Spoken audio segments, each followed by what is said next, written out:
पंजाब के दो पर्यटकों ने 15,000 रुपए के लिए सोलन के टैक्सी ड्राइवर की हत्या कर दी। मनाली से वापस लौटते वक्त बिलासपुर में इन पर्यटकों ने चालक की अपने गमछे से गला घोंटकर हत्या कर दी और उसके बाद शव को पत्थर से कुचला गया, उसके मुंह को पत्थर से कुचला गया और उसी गाड़ी में लेकर उसके शव को किरतपुर लेकर चले गए। फिर वहां शव को नहर में फेंक दिया। गाड़ी को लुधियाना में खड़ा कर दिया क्योंकि ये दोनों पर्यटक लुधियाना के रहने वाले हैं। एक की उम्र 20 साल है तो दूसरे की उम्र 27 साल है। 23 तारीख की खबर है। दो पर्यटक शिमला आते हैं, एक टैक्सी बुक कर मनाली के लिए निकलते हैं। अगले दिन जब वापस लौट रहे थे तो इन पर्यटकों ने चालक के पास कुछ कैश देखा। 15,000 के करीब उसके पास पैसे थे। फिर बिलासपुर में ये चाय पीने के बहाने रुकते हैं। एक पर्यटक कहता है कि कुछ देर के लिए मैं गाड़ी चलाता हूँ और एक पर्यटक पिछली वाली सीट पर बैठ जाता है। चालक वहीं आगे वाली सीट पर बैठ जाता है। फिर कुछ देर आगे जाने के बाद पीछे बैठा पर्यटक अपने गमछे से चालक का गला घोंट देता है।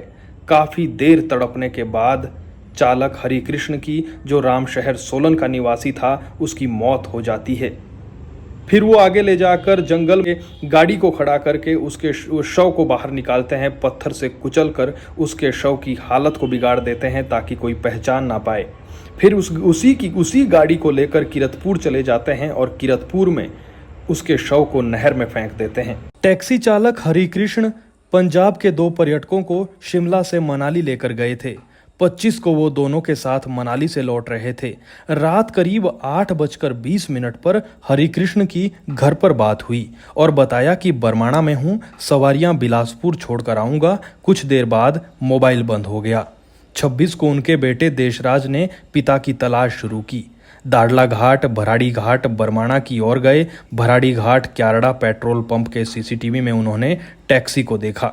देशराज के मुताबिक उन सवारियों में से एक व्यक्ति टैक्सी चलाकर लाया तो दूसरा भी साथ ही आगे बैठा था। उनके पिता उस गाड़ी में नहीं दिखे, लेकिन पिछली सीट पर कोई व्यक्ति लेटा हुआ दिखाई दिया। देशराज ने शिमला के सदर थाना में 0 FIR दर्ज करवाई। इसके बाद मामला बरमाणा भेजा गया। डीएसपी मदन धीमान के नेतृत्व में बनी जांच टीम ने शुक्रवार को टैक्सी लुधियाना से ढूंढी। उसमें खून के धब्बे भी मिले थे। तभी से अनहोनी का अंदेशा जताया गया। शनिवार को पुलिस आरोपियों को पंजाब के मलेरकोटला मुल्लांपुर से गिरफ्तार कर बरमाणा लेकर आई है। आरोपियों की पहचान जसकरण जौत, जो 20 साल का है, और गुरमीत सिंह, जो 27 साल का है। ये दोनों लुधियाना के रहने वाले हैं।